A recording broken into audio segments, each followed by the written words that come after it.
Hey, welcome everybody to Bridging the Seen and Unseen. I am your host. I am Shane McLain, and this is the wonderful producer, Gwen. How are you? I'm good. How are you? I'm good. I can't complain. Like I said, my wife's here anyway, so we all know how that can go. But I'm not gonna do it. I'm glad to be here. And the guest that we have tonight she's very interesting. I met her quite a while back. Her and I have a lot in common, when it comes to the paranormal and how we operate. And then we actually started being able to work together. And she's all the way in the UK, but she is a wonderful person. So let's bring on Julie Holliday, and she is the founder of Equinox Paranormal. Hello, everybody. Hi. Hey. How are you? I'm very good, thank you, Shane. And you? I'm blessed to be here. We always start the show out a little bit, Julie. We always start by just introducing yourself and just kind of telling everybody a little bit about yourself. Yeah, well, I kind of was born into the paranormal, if that makes sense. From a very young age of 4, I can remember seeing entities. As time progressed, I kind of knew things that my friends didn't, and I used to think, this is a bit odd, I got married, I had my children. I tried to push this paranormal thing back out of the way until my children were grown up, which they are now. And I got back into the paranormal and started investigating about 15 years ago now. I'm quite surprised at one thing that I can do. And I've never been able to take photographs because I always used to miss the heads off. But I've got this ability where I can actually capture apparition in its full form. She can. She can. She legit can. Yeah. I've no skills with technology whatsoever. And the only thing that I use is this. Just a mobile phone. And I don't get them all the time. I could probably go, 2 years and probably never capture an image. Mm-hmm. And then suddenly I might capture 2 within the space of months. It's just an ability I've got, and I really don't know how or why I've got this ability. It wasn't a life choice. It was there at birth. So yeah, that's me. That's all, and that's awesome because, you and I met, talking around the same things, and you were telling me about some of the things that you've caught, but not only on video, but on pictures and stuff and I thought it was fascinating. Yeah.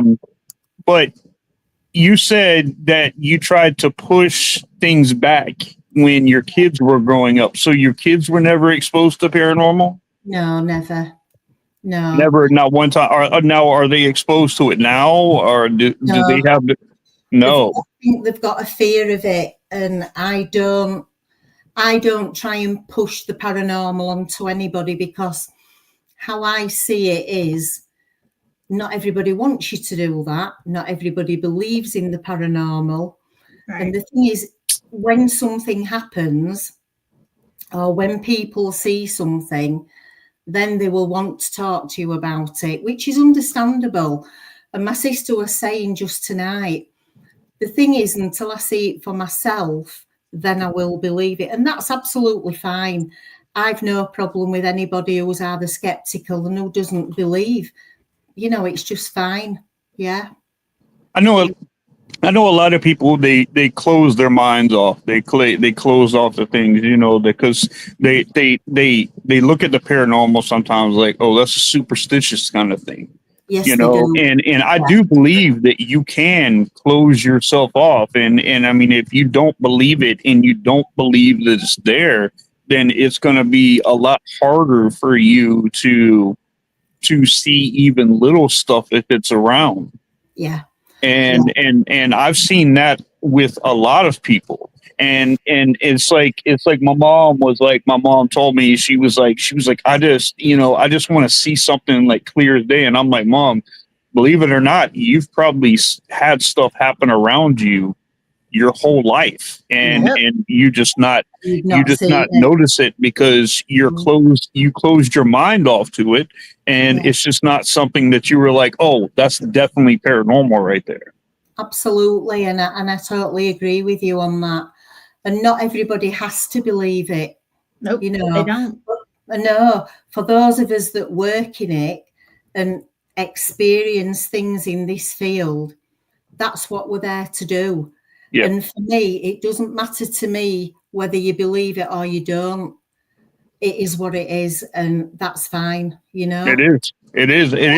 You know, my whole thing behind that, Julie, is perception is reality.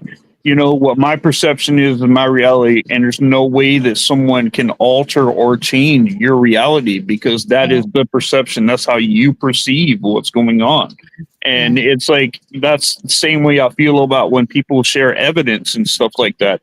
And it's a shame that the paranormal field has gotten to where it is, because people don't share evidence like they used to because of all the backlash that they get. If people would just realize inside that we could all get along, and you can share your evidence and just realize inside that perception is reality. The way that you see it doesn't mean that everybody else is going to see it the same way that you do. No.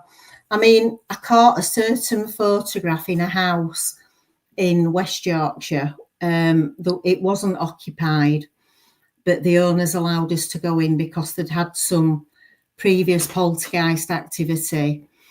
And we put a REM pod on the stairs, and it went off for about 6 hours solid. It never stopped. And everybody were placed in different areas around the house, so we knew where everybody was. You'll have to excuse me, keep drinking. I've got a condition and it requires... Oh, please take your time. Take your time. Sorry. Hey, Julie, do you have any pictures that you could show everybody? I do, actually. If you look, it should be where you can present like your pictures. Yes, I can. And this is the case that I'm talking about. I'm going to hold it to the screen. Okay. Oh, wow. Yeah, you can clear as day see that. Yeah. So I didn't see this entity or whatever it is. I don't know what it is. I was actually, so you went up the stairs, you turned to the left, there was like a landing, and then another 3 steps. Well, I was stood on the top landing facing the corridor to the bathroom. And I've enlarged that so we can actually look and try and see its face. And I put it on a site somewhere, and somebody said to me, it's just somebody wearing a mask with flour on the face. And I'm like, oh, that just happens everywhere you go. Hey, Reagan. So that case, I do believe that there was a very, very dark entity in that house. And we'd only been there about 2 hours and we had to leave. It made me physically sick. Yeah. It's not the first time that's happened. I've no idea what that thing is. I've shown it to one of the priests. He thinks it's demonic. I don't know. Hey, that's I've got a picture too. I've got a picture I'll show you, Julie, later, to where I was at a client's house, and we kept hearing in this doorway, we kept hearing these just sporadic knocks. Yeah. And they weren't just coming on one wall, they were coming on several walls, and there was nothing over there, nothing at all. And when a camera takes a picture, when you don't have the lighting on there, it puts a little bit of like ambient light around whatever it is, so you can actually see the door frame and things like that. And I just kept hearing those knocks, and everybody kept looking over there, and they were looking. So I just grabbed my phone really quick and I snapped a picture. Didn't think anything of it. Didn't think nothing. No. I got home that night. And I was looking through, and I looked, and I went through in that same picture. I looked, and there was a black cloaked figure standing right there and you can see it clear as day. You can see the entire thing. It almost looks like a nun. It could be. Who knows? Yeah. I mean, sometimes when you look at some of the entities that you capture, when you've got a night vision on a phone like this, it's the Samsung S23, so it's got the night vision on it, and it's 200 megapixels, I think. Is that right? Megapixels. Yep. This is coming from somebody that does not know technology. And a figure I caught at Spotherf Castle in Harrogate in Yorkshire. That's another one. Where you go in the castle, it's like gravelled everywhere. So if somebody was walking towards you, you would hear them underfoot because you would hear the gravel. And it was pitch black, but our eyes adjusted and showed us one of the archways that led into the main part of the castle. And me and this other lady, we just saw it go pitch black, just pitch black. When your eyes adjust when it's dark. Oh yeah. Because your eyes automatically adjust to things so you can at least see outlines of things. So what I did, I just picked up my camera, did my picture, and everybody came round and we look at them straight away so that everybody can witness that it's been seen and caught where we catch it. Excuse me. And anyway, I thought to myself, that looks like a human with like a hoodie top on and tracksuit bottoms, but it's got no feet, and you can see through its left trouser leg as if it's got a false wooden leg. So anyway, on this phone, when you screenshot it, you can press a button that brightens the picture. And when I pressed that button, it showed the entity in all the old clothes kind of thing with a big like belt round it and a wooden leg. Wow. And everybody's going, what is that? And I went, I have no idea what that is. No idea whatsoever what that is. Did you guys get to research to see if it maybe was somebody that, lived there or? Well, the castle goes back to the 1200s. So see, that's amazing. We don't have anything like that here. Well, that's just kind of a ruin with no roof on it. Gotcha. But we were there one week a few years ago. I want to say about 4 years ago, and I've had one or two of George Brown's spirit boxes. The spirit boxes like the. You know which I mean. He made one for Nick Groff when he were on TV. Yeah.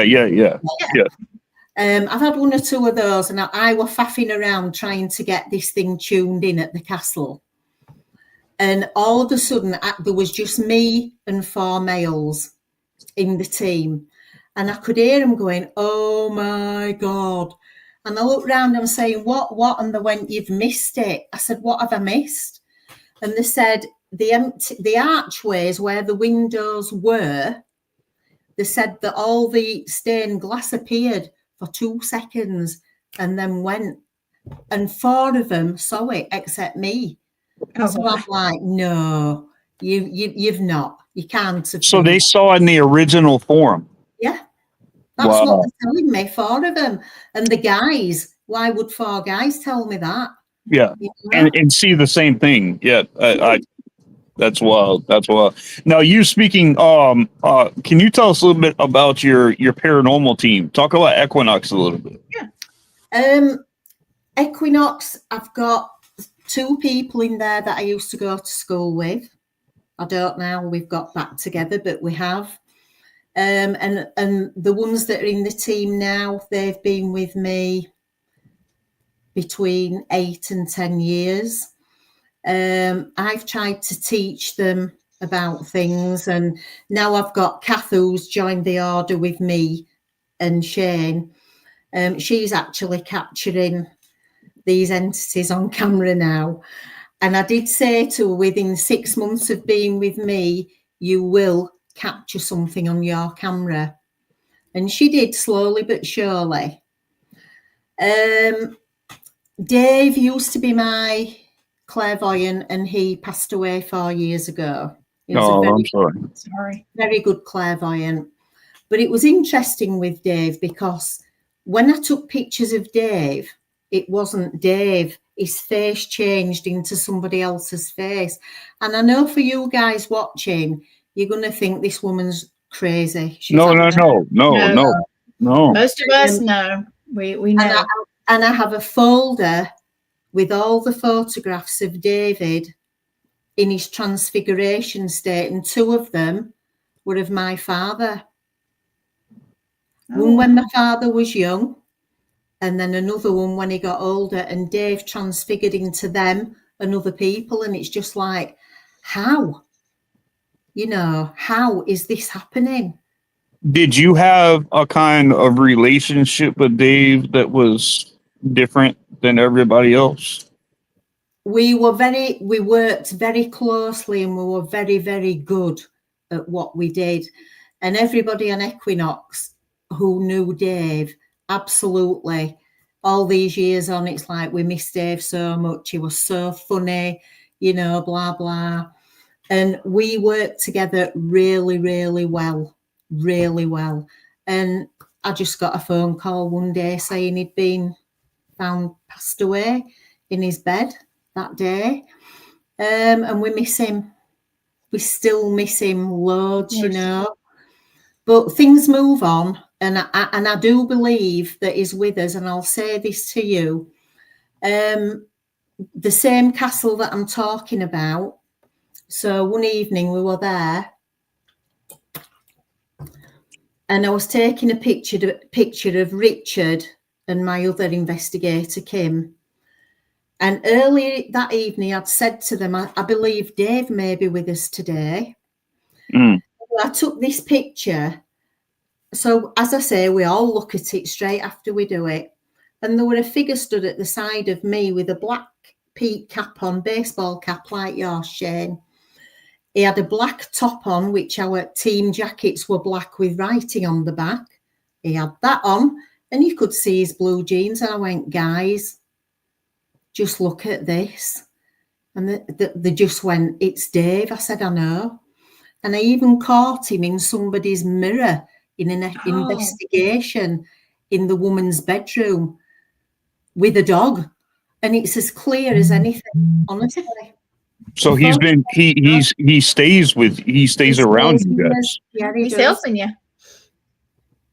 Yeah, I firmly believe that. But That's awesome.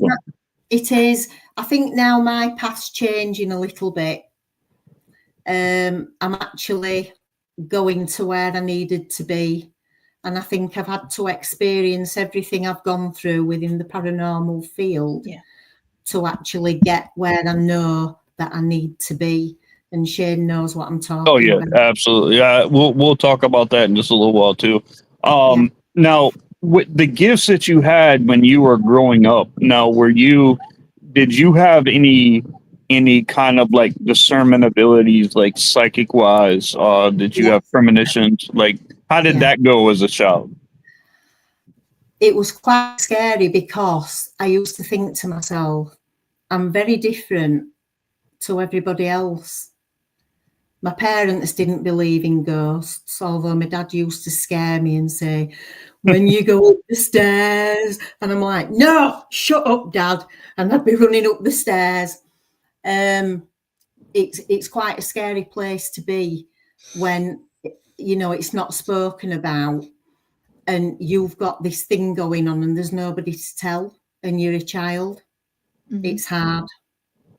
How did you know, how were you able to have those experiences as a child, but kind of push them back, you know, as you had children growing up? How did that work? Did you still have experiences as they were growing up too? No, because I didn't have time. I'd got 3 sick children, so all my energy were focused on looking after all the 3 children. It never even came because I didn't have any headspace, if you understand what I mean. I do. Absolutely. Absolutely. Yeah, so I was just doing the mum thing and, you know, wrecking myself every day looking after these 3 kids. So no, it was never really there. It might have popped in once or twice, but I just didn't have the time for it. So maybe that's why I never got anything during that period of time. I don't know. Have you ever been to the US before? I've been to Florida 6 times. I love That Florida. does count. Yeah, I love Florida. I did. Yeah. Yeah, Florida. I don't even really consider that a state. You know, my wife's from Florida, and the majority of people that I know, like when we're out here driving on the road and we see somebody with a Florida tag, we stay away from them. Oh. We stay away from them because, you know, they got their driver's license out of Cracker Jack boxes. It was a buy one get one free. So I mean, I don't know. Most people from Florida like that, and my wife is a great exception to that. But even she'll tell you, she's like, when we see them and they go and they're like, well, they're from Florida, and I'm like, stay back, just stay back, just stay back. But Florida is it's a neat state. It is, but it's just not. Oh man, Yeah, but don't forget, the reason I was in Florida was for pleasure, not for anything else. I was there at the parks with the kids and stuff. Right. And I did I visited a place called Ocala, Silver Springs, is it? I think they filmed The Man from Atlantis there. I never got on the Keys because there were always a storm. I always went in storm season. So I never actually got down there, which I do regret. I did see a space shuttle take off from Cocoa Beach, so that was interesting. Other than that, it was just for the kids, really. Right. Yeah. That's all. Well, I've never been over there either, and it always fascinates me, you know, when you guys tell me that you know you have ruins and stuff like that from the 1200s, 1100s, and stuff like that, because like we don't, and we're from South Carolina, and you know we have a lot of Civil War stuff around here. And the Civil War was real big around here, you know, between the North and the South. That was really big around here. And where I live, especially where I live, is next to the Sea Islands. And the Sea Islands around here, they have a group of people called the Gullas. And they have their own kind of, not really called voodoo, it's called hoodoo. Oh. And they, you know, they have a very weird way of talking around here, but it's so different. Like if you took like some of the like beliefs that they have around here and you drove 2 hours away, it's totally different where they are from where I am. Yeah. Right. Right. And but I've always wanted to go to the UK. I've always wanted to go check out some of these castles. Shani always tells me, you know, about all these castles and stuff like that. And I've always wanted to go. What's your absolute favorite place that you go, even now? Well, I have to be honest with you. I've been all over the UK, not so much in Scotland. And I think for me, I think it's the ruined castle at Harrogate in Yorkshire, because that one, and then another place we go is on like a heath. It's like, how can I explain it? Do you know what a heath is? Mm-hmm. I don't. So it's I like don't a big open grassed area, and it's got all these really, really old big stone houses on.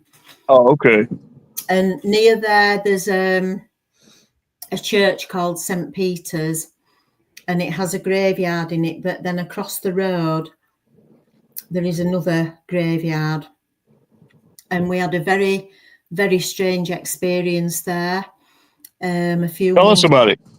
Yeah. Please. So it were raining, so we all sat in the car, you know, like you do. We'd got the spirit talker and listening to what it was saying.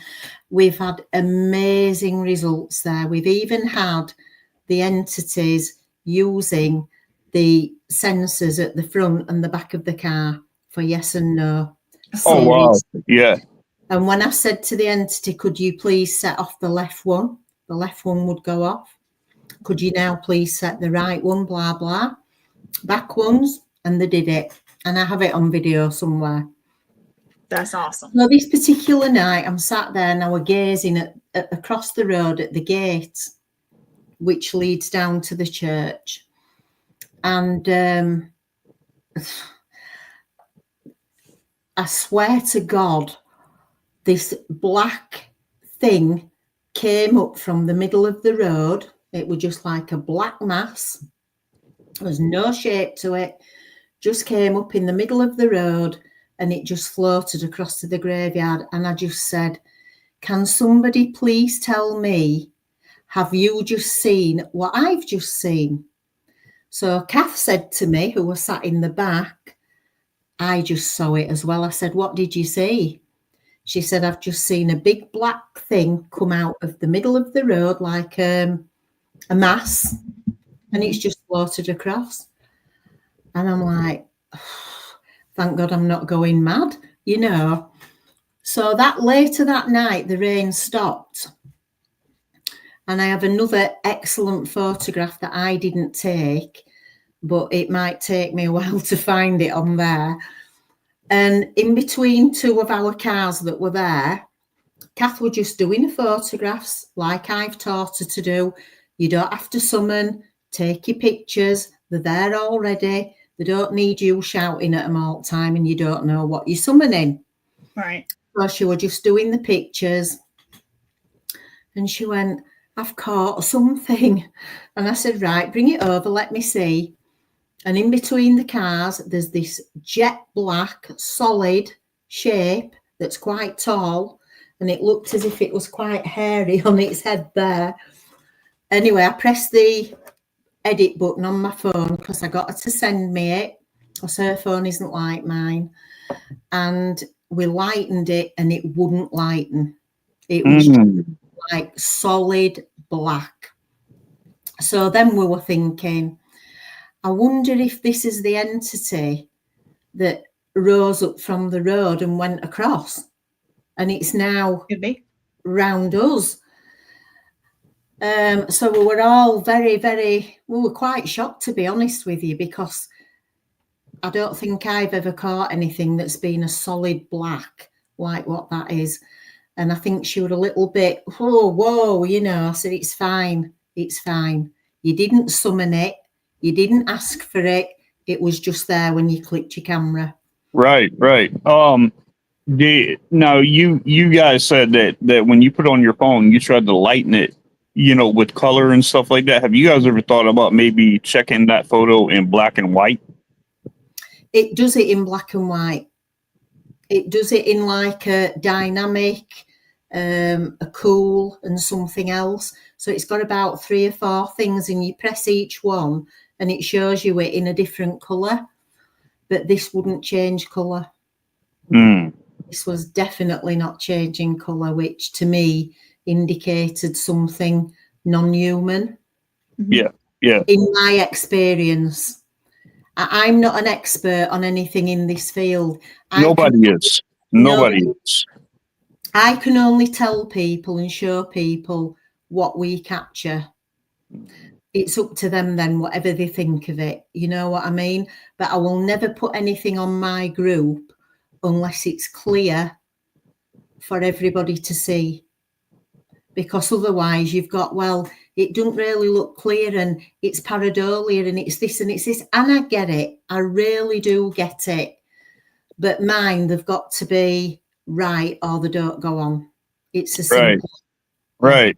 And that's the first rule that I had, even with Paranormal Team, with Aaron and all them. I'm like, look, I said, when you get on a site, debunk everything obvious first. Yeah. And I think it's the smartest thing to do, because once you eliminate everything that you can possibly eliminate and you still cannot come to a conclusion, that's when the paranormal can really set in for you. Yeah. And I'm not being awful when I say this, but sometimes you show your work with every good intention, and sometimes people will come on and it starts a row and it's this and you're that, and it's just like, do you know what? I'm not sharing my work outside my group ever again. People in my group have been in my group for 10 years. And they know me, they know my team. And when we capture something, they know that it's real. So I've stopped sharing it out everywhere because I can't be bothered answering the critics. That's fair enough. If people have got an opinion, I understand, but I don't need it throwing in my face. Exactly. So I won't share it. It just stays where it is. See, that's what I was talking about, Julia, right there. That's exactly what I was talking about. And it's a shame. It's a shame because there's not one single person that can say that they got into the paranormal to keep it to themselves when they experience something. Yeah. But then you go and you try to share it with people that are like-minded, and then you find that these like-minded people have more negative things to say about you. That's absolutely right. And it's so ludicrous. I cannot believe just the drama and the unnecessary speaking that happens in the paranormal field. I mean, you would think you can have a soap opera with the paranormal field. You're quite right there. But what I tend to do now is I put my stuff on my group. They're lucky enough to see it. Other people who aren't on my group won't see it. And you know what? I've only put it about 2 or 3 times on other groups and got such negative responses. And I'm like, I'm not doing it. I'm just not. And it just goes over my head now. I really don't, get to. It's not worth it. It's not worth it. It's not worth it to even do it because the way that people treat you. And it's like, if they were in that situation that you're in and they were trying to show, how would they feel if they were trying to show the same thing that you were showing and getting the response that they were putting out to people? Absolutely. And I know I've commented on 1 or 2 on some groups, and you can clearly see some of it is pareidolia, but I think you've just got to be kind to people and just say, well, do you think it was this, what, and you have to be kind about it. There's no need for all that. And I just won't get involved with that sort of drama anymore. I've just totally wiped it out, and it's like, it's just a no from me. Right. And another thing that Julie is a part of with us too is, we are part of the Order of the Archangels, and I wanted Julie to be involved because I thought this would fit right in her wheelhouse, because her and I have had conversations before, because I work residential cases, she works residential cases, and her and I have a lot in common with that. And I thought that it would be perfect for her to come in because, in our order, we're not paranormal clergies in there. We are clergy that works in the paranormal. And she came in and she really just did an outstanding job, not only with recruiting, but bringing in good, solid people, building a good, solid foundation in the UK and things like that. And we're so happy to have Julie there. And she's probably the fastest promoting person that I've seen come through that order in a long time. Well, thank you for that, Shane. Thank you very much. I'm glad. So what are your thoughts? What are your thoughts on the order? Tell me what you tell me, like, because, there is, when you're in a paranormal team, you always want to help people and do stuff. You always want to help, clients and things like that. And it feels like to me that when you came into our order, that it was almost like you should have been there the whole time. Yeah, that's how it felt for me too. And it does now. I've always known that, yes, I'm in the paranormal. Yes, this and whatever. But I always knew there was something more that I needed to be doing. And during COVID lockdown in 2021, we had a call from a team that were at someone's house locally. And we were asked to go and help because they thought that this person may have a possession. So they tried the church and what have you, and obviously nobody would go out for obvious reasons. We shouldn't have even been there, but we wanted to help.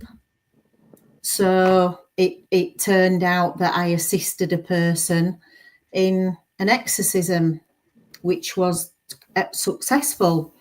And I just knew that's where I needed to be. And people will often say to me, but why would you want to do that? I said, because it's in me to do it. And I've no fear whatsoever at all. None. I definitely believe that. I definitely see that. And the way that you're able to pick up on things, and you're very receptive. And I'll tell you something else about Julie that I love too, is she is 100% transparent. The way that she is and who she is, like, it doesn't change. Like when she talks to other people, she is exactly the same all the way around. And that's what makes her such a great person and a great asset to our order. Well, I'm very honoured to be there, Shane. And I'm looking forward to everything that we're going to do in the order in the future, because I am an assistant exorcist at the moment, but I'm hoping to be an exorcist priest. Well, we got a good, one thing that we were having a hard time doing over there is actually finding clergy over there in the UK that's credible enough to really work through and in the order. And we finally found one that's that way for you. And he's a very good soul. He knows his stuff. We attended a similar thing last week. I don't know if I won't speak about it because it's personal, and I know that. But we did the job. We did what we had to do, and said bye. That's it.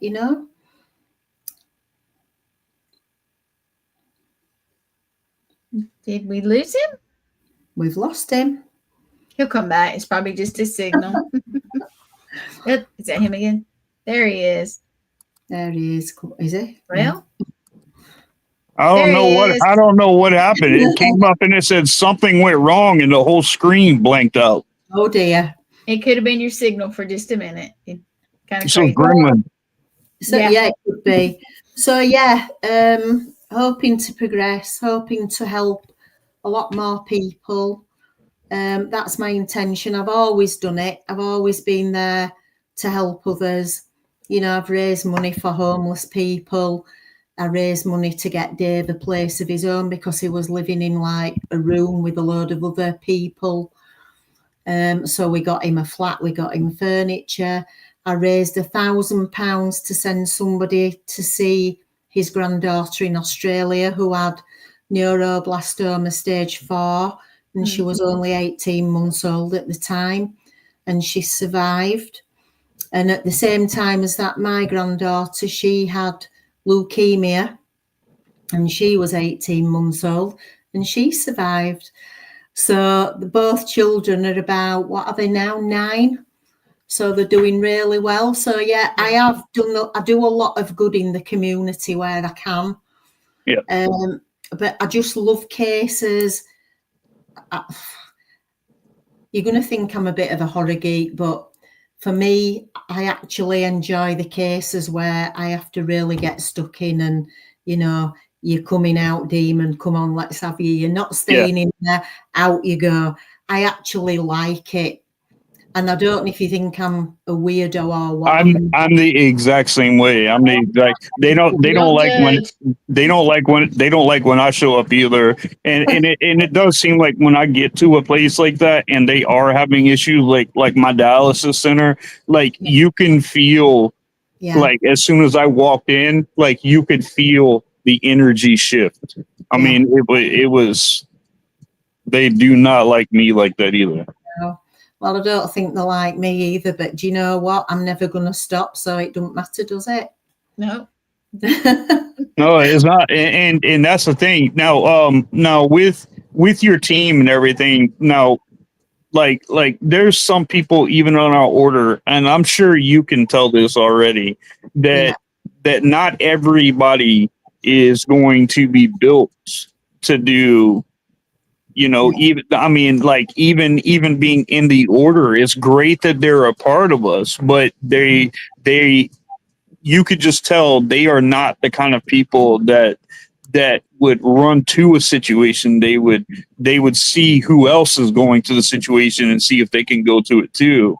Now, the people that you have on your team, now, how are they? Do they all work cases and all that with you?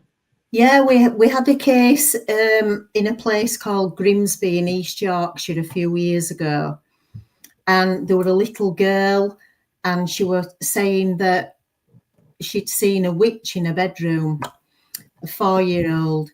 I don't know if you know about the Bella dolls that we've collected, the Lover Bella dolls. Yeah, the Bella doll, the ones that are in your garage.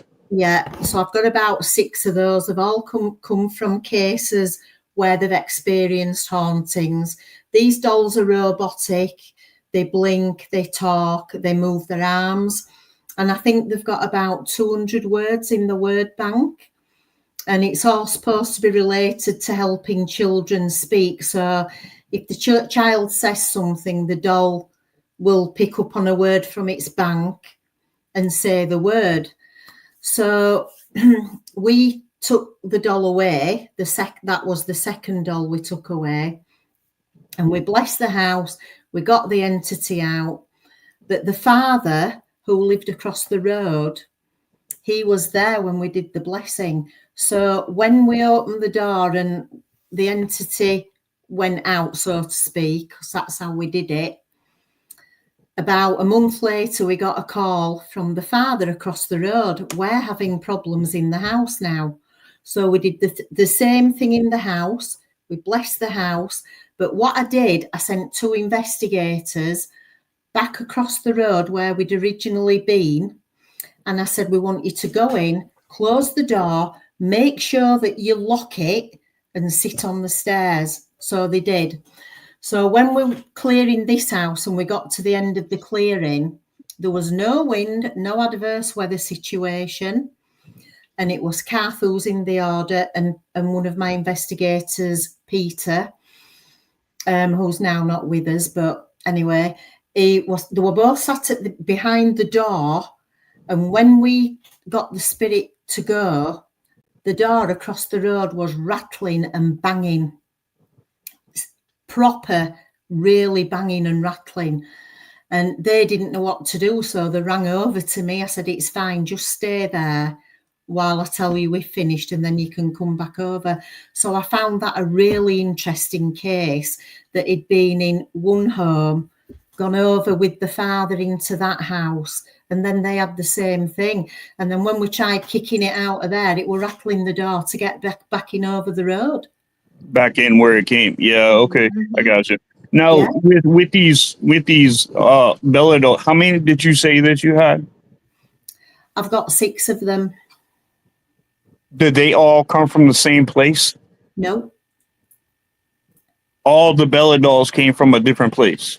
Yeah, haunted locations, except for one that I bought brand new.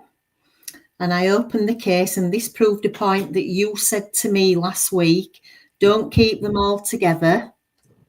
So I put my original Belladol with a new one out of a box, and within 5 minutes, the new doll was shouting profanity, just like the original doll. And that were brand new out of a box. So if I ever get a Belladol from anywhere and it joins my team down there, I mean, the stuff that those things come out with, it's just diabolical. Seriously. So see, and that's what I don't get. You said that there's about 200 words programmed, but they're able to say all these profanities and things like that. So I mean, how would you even explain that to someone? Well, I actually emailed Spin Master, who manufacture the doll in Canada. Mm-hmm. I've got about 7 emails to them from, and they were fascinated at what I was telling them, and they don't have an explanation. They don't have an explanation. No. Have you investigated the dolls like separately in separate locations, or any kind of thing like that? Yeah, they kind of say the same things, you know. We've stripped a doll, we've looked at the board inside. I think what's happening, it's a bit like a spirit box. I think that the entities Are using it for communication. Using it for communication, but I don't think it's a human entity. Mm-hmm. I think it's a little bit darker than a human entity, using the F word and what have you, and threatening to kill me and my team. You wouldn't expect that to come out of a doll. The doll knows my name. It tells me it loves me. And I just think, no. Have you Hey, ever look, tried I'm anything from the South. I'm from the South, man. I'm telling you, this little Belladol starts cussing me out, talking all gangster to me. I'm going to grab a bat and I'm gonna show it gangster. We have actually disassembled 2, and we've put one of the boards in a little speaker, which we've not tested. Mm-hmm. The other one, we stripped it apart totally, thinking it would stop. But unfortunately, this thing, whatever it is with these dolls, just goes from one doll to the other, to the other, to the other. And the thing about this doll is it can speak, whereas the old-fashioned dolls that just sit there and probably move sometimes on camera, they don't. These dolls are horrific. And I really do need to find a good home for them, i.e., in a blessed vaulted place somewhere. They definitely. You need definitely.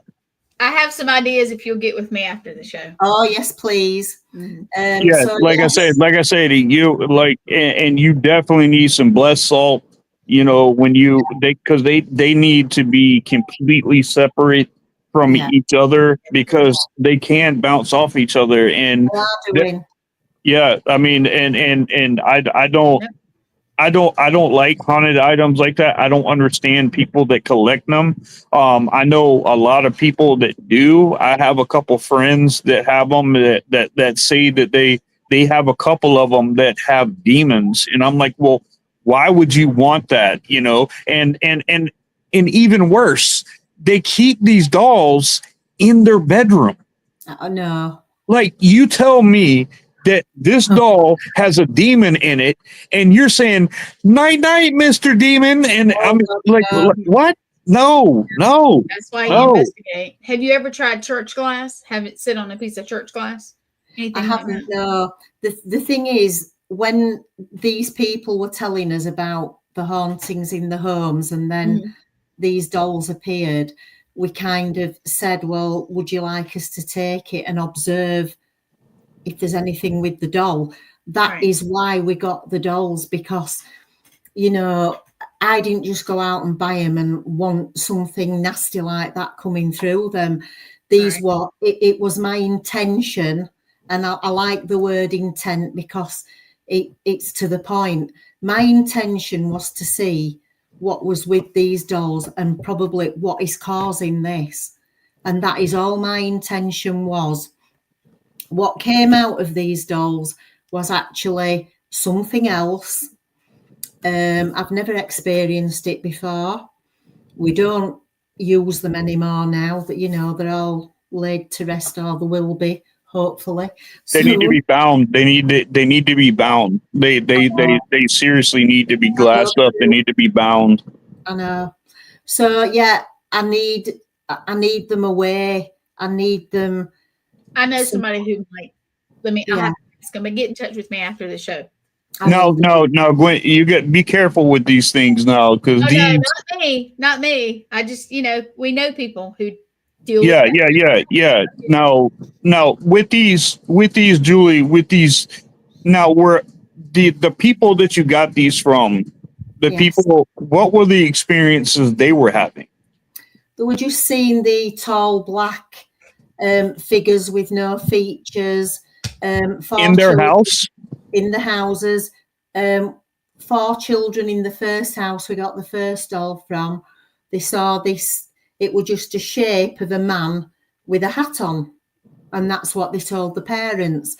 But then obviously they didn't really suspect the doll, but they were telling me about my kettle's broke, my microwave's broken, now the washing machine's broken. Well, we all know about what happens there.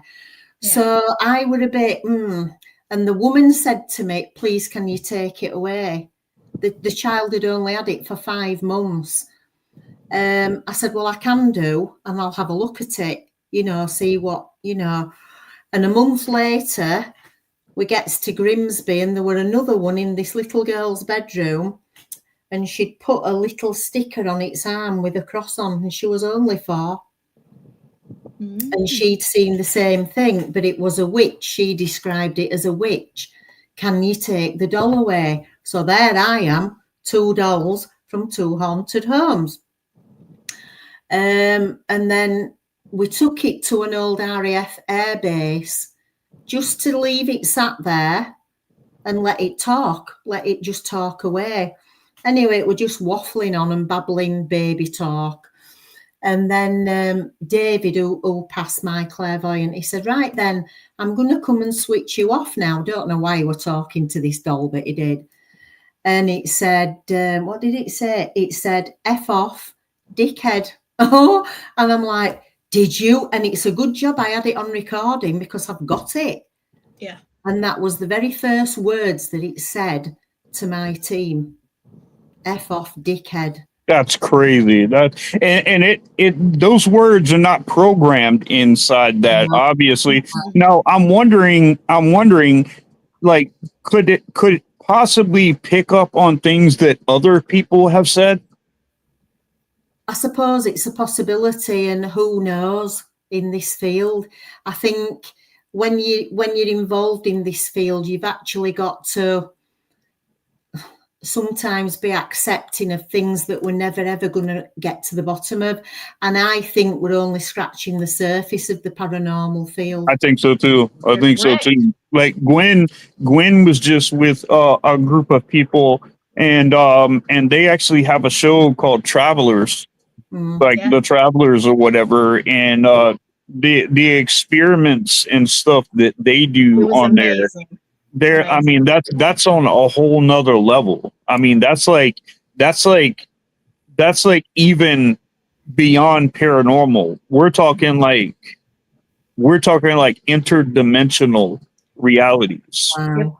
and things like that. Like you hear the God helmet and stuff like that. Well, think about being able to like being able to get to that point of a totally different dimension, without leaving where you are.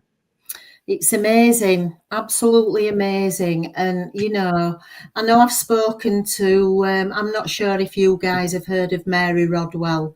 She's the Acern woman that she deals with like extraterrestrial and the kids that say that they've been. I've heard the name. Yes. Yeah. Definitely Well, heard the name. she once contacted me. My very first photograph I caught, it was quite disturbing, to be honest. And she said, I've seen your photograph. We think it's a reptilian. And I'm like, what? Wow. Well, people who do the UFO thing, they classify them. Yeah. I don't know them all. I don't, but it's Yeah. She interesting. actually thinks there's like her and the professors who she works with, they look at it like from a scientific point of view as well as, and she said that we think that photo's reptilian. And I'm like, okay. Who knows? We don't know, do we? No. Julie, we got about 2 minutes left right there. Yeah, we got about 8, but yeah, tell us. We got about what? Shane. About we have 8 minutes. Yeah. Okay. All right, that's fine. No, and Julie, you talk about these reptilians and stuff like that. Do you we always hear of like government officials and things like that, like there's controversies over here, to where like for instance, President or when Biden was around, he was supposedly at his house and he was at this thing for another country, and they had a film on it to where his eyes started glitching. Yeah, I've seen it. His eyes started glitching, and even the news was like, is he okay? Is he sick? And he even admitted to not being there.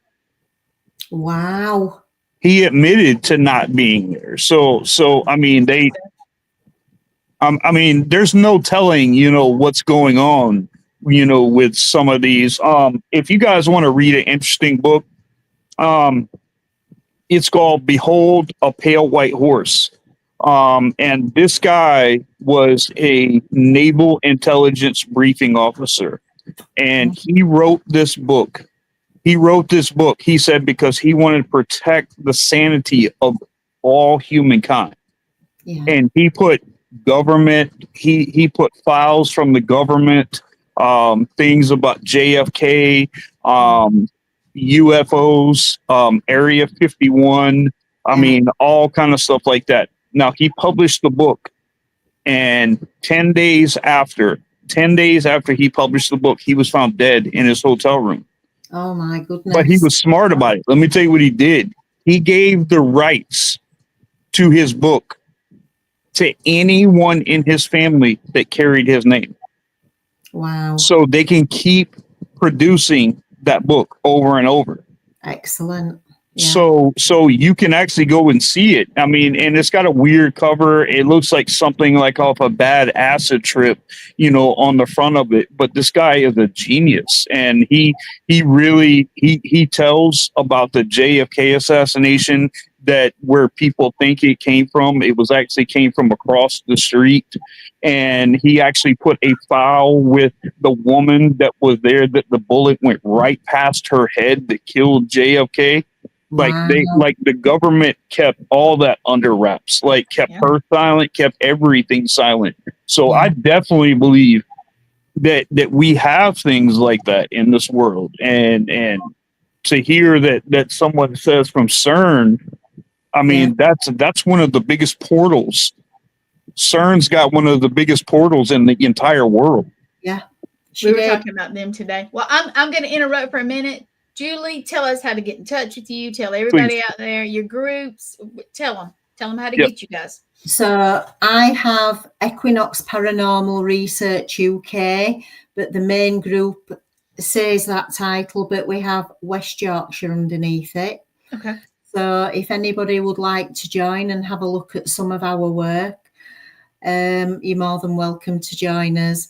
We've no hard and fast rules on our group, so we just don't like bullying or trolls or nasty people, and they won't be tolerated. So, you know, but we're a fun group. Everybody knows everybody on there.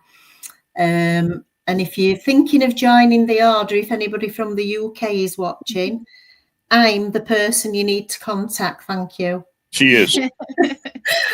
That's cool. She definitely is. She definitely is. Julie, I really appreciate having you on. It's been an honor having you on. It's an honor working with you and having you in our order. And it's been a great, I told you, it's a pretty laid back conversation, you know, and that's how I wanted it to be with you anyway. But I really appreciate you coming on, and, you know, also check out the order too. You know, check out our page, our church page right there. It's Knights Templars Independent Catholic Ministry. Yes. You know, you can check us out there. You know, we've got a lot of stuff that we are putting together, that we're getting a lot of things together right now. So please go out and check that out too. And but Julie, it's been an honor having you. Well, I can only say thank you to you, Shane, and thank you, Gwen, for allowing me to come on. I've really enjoyed our conversation. It's been a lovely. All right. Well, Julie, I will talk to you really soon, and you take care, okay? Thank you very much, guys. All right. See you. Bye. Well, she was very cool, and she is. She's an amazing person. I mean, and you guys go check her out, Equinox Paranormal. I mean, and you guys, she's such a down to earth person. So, and not only that, but she has some really, really credible evidence on there. If you guys want to go see some good pictures of evidence that they have, you know, please go talk to her, because she's an amazing person. But I appreciate you guys paying attention. I appreciate you guys being on, and it's a pleasure talking to all of you. And you guys stay safe, be blessed always, and stay spooky, people. Have a good night.